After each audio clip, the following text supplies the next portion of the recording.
Bună, dragilor, și bine ați venit la o nouă filmare. De această dată te invit la 2 citiri de tarot, în cadrul cărora vreau să văd ce mesaje are Universul în acest moment să-ți transmită când tu ai intrat pe acest videoclip. Și avem numărul 1, piatra galbenă, numărul 2, piatra roșie. Poți să alegi un număr pentru dragoste, un număr pentru carieră și bani. Fix cum simți, fix așa procedezi. Și acestea fiind spuse, ne vedem la numărul sau la numerele alese de către tine. Începem cu numărul 1, piatra galbenă. Hai să vedem numărul 1 ce faceți voi. Îți mulțumesc că mă urmărești, îți mulțumesc că mi ești alături. Dacă dorești și tu o astfel de citire, găsești oricând gratuit pe noua aplicație Cristina Zurba. Accesul în aplicație este gratuit pentru toată lumea. Hai să vedem, dragii mei, numărul 1, ce trebuie să știți.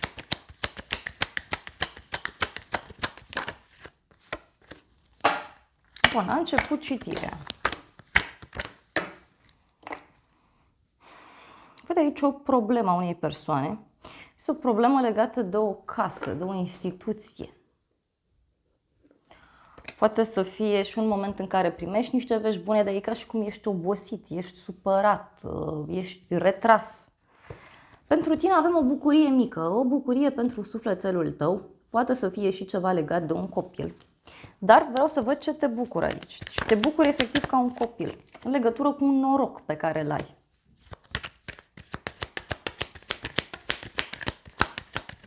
Un risc. Ia uite, o surpriză pe care ai avut-o sau urmează să o ai. Nu e ceva uriaș, dar este o bucurie pentru sufletul tău. Poate cineva care vine pe neașteptate la tine. O dorință care se realizează. Pentru casa ta, o persoană vicleană. E cineva aici care își cam urmărește interesul în ceea ce te privește, dar discutăm și despre un moment în care poți să-ți faci niște planuri, niște strategii aici. O veste rea. Deci e cineva care e supărat sau supărată. Cineva care îți dă o veste în legătură cu o persoană plăcută, care poate să fie ușor vicleană. Și vestea asta, să știi că ți aduce o schimbare, o tranziție. Sau cineva din viața ta, da, își schimbă fața, da? Dintr-o persoană plăcută devine o persoană vicleană sau invers. În curând, cineva dorește să te revadă. Cineva vrea să reia legătura cu tine. Sau poate îți scrie un prieten, poate persoana iubită. O petrecere, o amiciție. Uite, cineva te invită în oraș sau tu inviți o persoană undeva anume.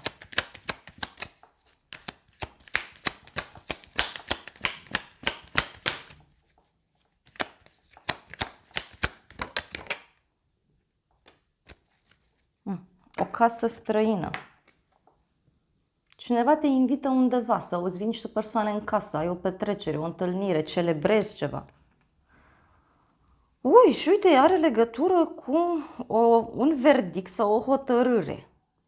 Dar e ceva ce ține de o sumă mare de bani, un proiect, o bucurie mare, deci celebrezi ceva. Dacă aștepți un răspuns, atunci acesta este pozitiv. În viitor, o bucurie mare. Ce frumos! Deci în viitor aici tu ești foarte bucuros. Ești relaxat, liniștit. Da, e o bucurie mare. Deci tu aici sărbătorești ceva. Fie o zi de naștere, fie o veste bună pe care o primești tu. O veste bună pe care o primește partenerul tău. Eu văd aici ceva care se întâmplă. Și uite, e o veste onorabilă care apare.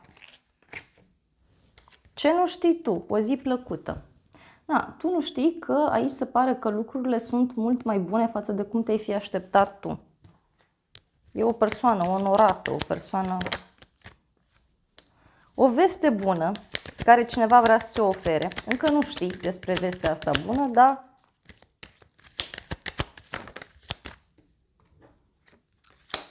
Este o veste bună care creează agitație. Da? E cineva aici care studiază niște acte, studiază niște mesaje, analizează ceva. Pe neașteptate, niște piedici sau niște blocaje care apar. Gelozie, boală, da? Cineva, nu știu, are niște probleme de sănătate. Uite, e ceva legat de un bărbat în vârstă. Sau un bărbat matur. Deci mi-apare un blocaj, mi-apare gelozie. Uite, niște discuții în contradictoriu și o veste de final.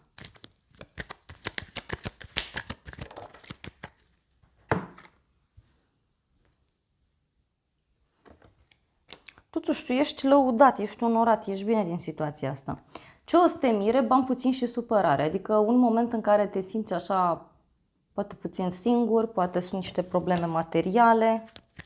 Sau e legat de o persoană care are niște probleme în jurul tău. Cineva care e rămas singur sau singură. Da? Și are legătură cu o sumă mare de bani, proces și judecată.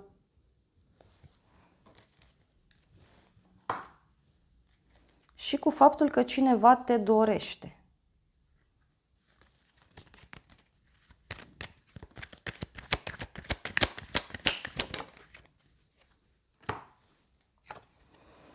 Ce o să te mire pe tine sunt niște persoane care îți vin în vizită de undeva de la distanță sau o invitație pe care o primești în legătură cu o călătorie îndepărtată.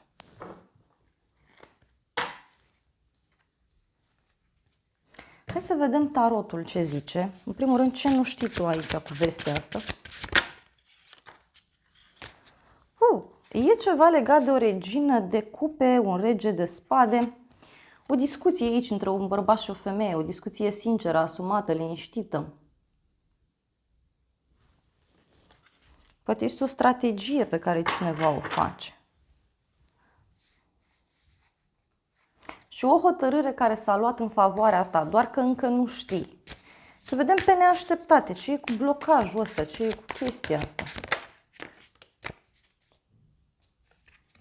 Pe neașteptate, uite, diavolul, o legătură cu un capricorn. E ca și cum aici cineva vrea să dețină controlul. Cineva are parte de un moment ciudat. E ca o relație toxică.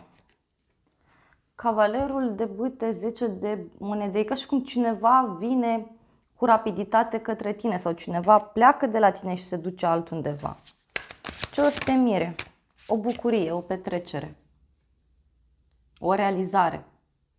O realizare, asta o să te bucure. O veste foarte bună. Uite, cineva care vine și îți dă o veste. Poate, cine știe, o propunere de dragoste pe care o primești de la cineva.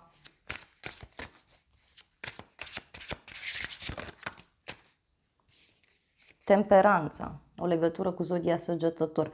Și poate cineva care vrea împăcare sau poate să fie un moment în care primești niște vești bune în legătură cu o negociere, în legătură cu o situație. Justiția, o legătură cu zodia Balanță, mai văd aici, dar și o hotărâre frumoasă. Bun, hai să vedem oracolul lunii, ce zice. Și dacă aștepți un răspuns, e pozitiv.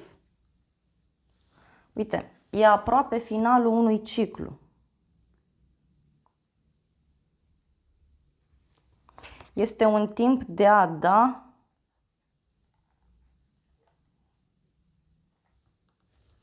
și un timp în care trebuie să oferi. Și uite, e o eclipsă aici și zice că trebuie să te aștepți la niște schimbări foarte puternice. Trebuie să crezi în imposibil.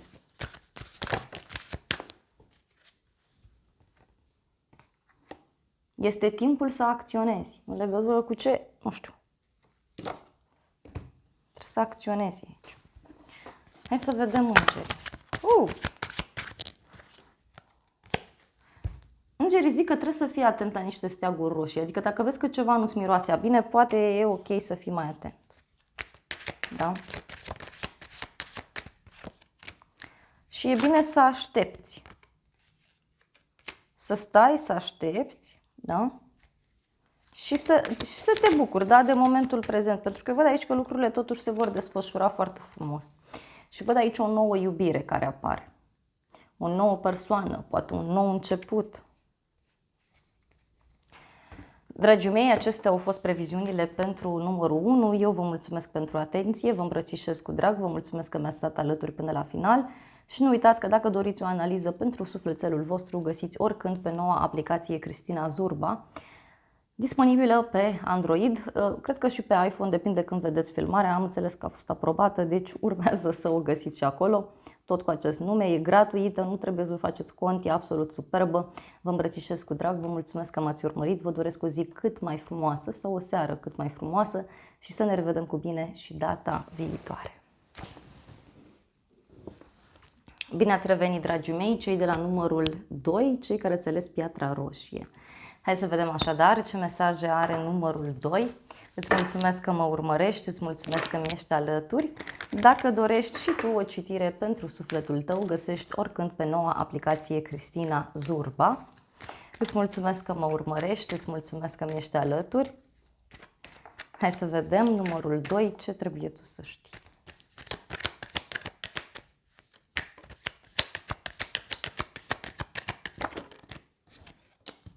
Bun, a început citirea. Aici văd o supărare.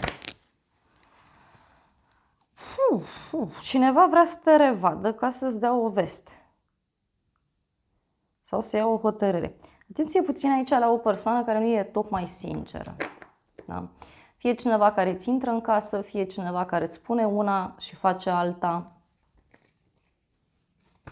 Pentru tine, uite, lacrimi sau supărare. Ce-i cu supărarea asta? În legătură cu un bărbat matur.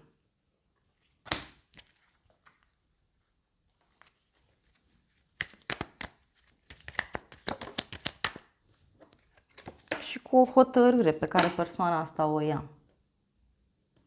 Sau poate să fie vorba despre o situație veche în care, nu știu, ai fost trist aici, ai fost supărat și acum primești o veste.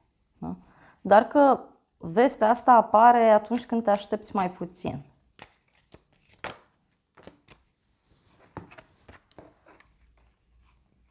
E o bucurie mare, o veste rea și niște musafiri. Nu știu, cineva care îți vine în vizită, îți dă o veste. Nu, poate persoana asta e înlăcrimată. Pentru casa ta, să nu disperi. Deci, indiferent ce s-ar întâmpla, apare cu siguranță acea lumină de la capătul tunelului. Hai să vedem, să nu disperi. Pentru că sunt niște blocaje aici în legătură cu o relație. Aici e clar mesajul pentru numărul 2. E ca și cum disperi că nu ți-ai găsit pe cineva sau că nu ai întâlnit persoana iubită, că relația nu merge mai departe, că tot timpul sunt blocaje. Dragilor, dacă sunt blocaje, nu mai insistați, că nu pe acolo e drum. Da? Nu pe acolo e drum.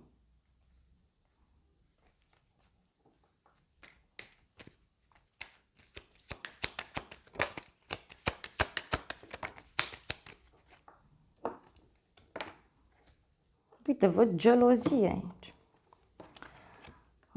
În curând te dorește cineva. Ia uite, cineva se simte atras de tine, cineva te invită undeva anume.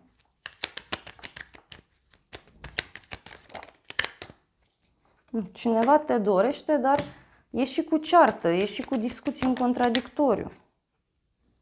Da? În curând totuși văd o schimbare, o tranziție.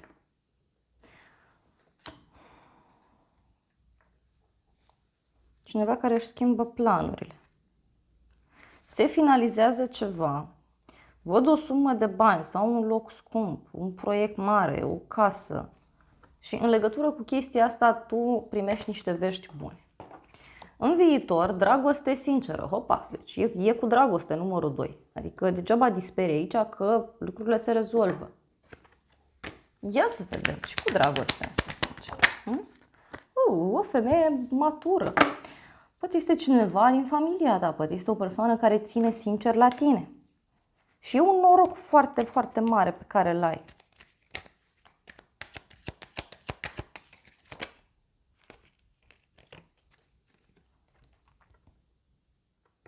Uite, ești lăudat, ești onorat.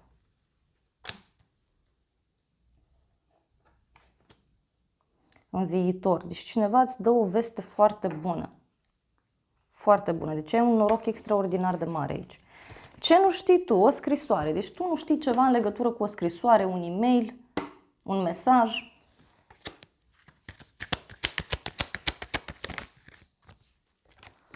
tu nu știi că ceva s-a încheiat. E în legătură cu o persoană supărată, cineva care are probleme financiare. Sau poate chiar că această etapă în care tu nu te simți bine s-a încheiat. Pe neașteptate, un noroc. E un noroc legat de o persoană plăcută, cineva care e de la drum lung sau o persoană pe care tu te poți baza. Poate să fie și o persoană din altă țară, din altă cultură sau cineva care e mai deschis la minte, mai poate să fie. Ce o să te mire? O bucurie de departe. Poate este o bucurie din străinătate sau este o bucurie în legătură cu ceva foarte important pentru tine. Este o bucurie de undeva de sus, cum s-ar spune.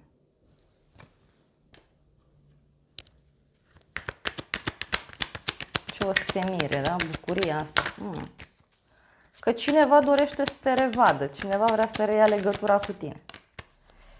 Și are legătură cu o veste bună. Deci asta o să te surprindă, faptul că cineva vrea să te revadă, să discutați, să analizați și da, este și o relație bună aici, o relație liniștită.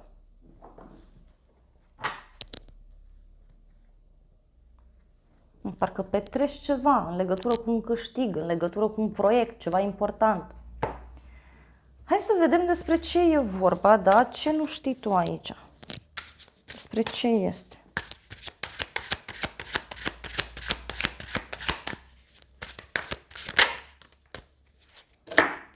Nu știi despre un sfârșit. Cineva aici a luat o hotărâre. Mai văd o legătură cu zodia Scorpion sau cu ceva foarte puternic, ceva foarte mare.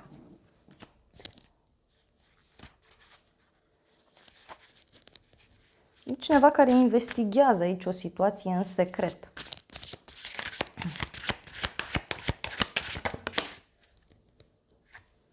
Marele preot, poate e ceva legat de o relație stabilă, studii, examene. Ceva legat de o persoană pe care tu o respecti foarte mult.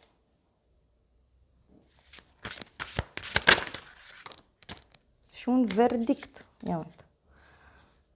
E clar aici. Aici sunt niște decizii care s-au luat, de care încă nu știi. Pe neașteptate.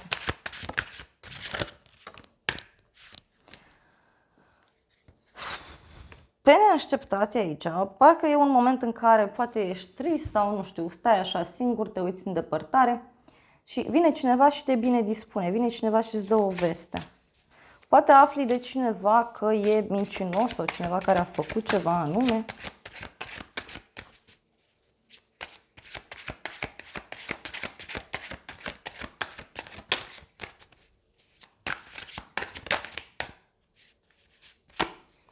Regina de bâte, o legătură cu o zodie de foc, leu, berbec, săgetător.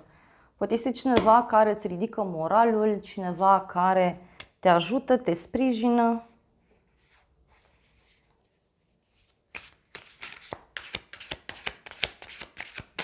Și să vedem ce o să te mire aici.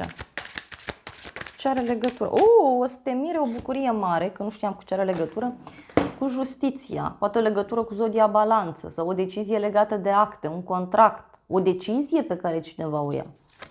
Ia să vedem, regina de cupe. Deci este o decizie care pe tine te va ajuta foarte mult din punct de vedere emoțional. Pentru unii puteți avea legătură cu o zodie de apă, rac, scorpion sau pești. Da. Și uite, e o bucurie mare, mare pentru tine, o împlinire sufletească. Hai să vedem oracolul lunii, ce zice, numărul 2. Oracolul lunii spune așa, în primul rând, să te uiți la imaginea de ansamblu a lucrurilor, da? Să vezi imaginea mare, să nu te pierzi în detalii. Și ți se zice să găsești un echilibru între spiritual și practic. Răspunsurile de care tu ai nevoie vin către tine, cu siguranță.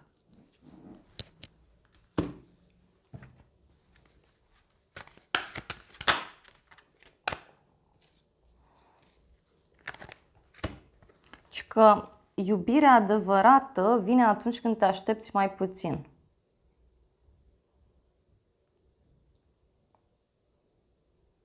învață, lasă iubirea să-ți arate cum puteți să învățați unul de la altul. Poate e o veste bună care apare pentru sufletul tău sau poate chiar e vorba de dragoste pentru unii. Încredere. E o problemă și de încredere aici, din ce văd eu. E ca și cum învățați împreună, sunteți de aceeași vârstă, sunteți telepatici, uite. Văd multă telepatie și din nou iubire. Deci cum gândești tu, așa gândește și persoana din mintea ta sau persoana de lângă tine. Iar dacă ești o persoană singură, din nou se accentuează mesajul că ceva interesant poate să apară la orizont, numărul 2. Dar e ca o relație din altă viață. Acum aveți cu relațiile astea karmice, că sunt și plăți bune și chestii mai puțin bune. O lună de miere, da? E ca și cum faci o vacanță cu cineva sau petrești timp de calitate cu o persoană. Se reaprinde o flacără într-o relație, vă treziți iar într-o situație în care ați mai fost puși.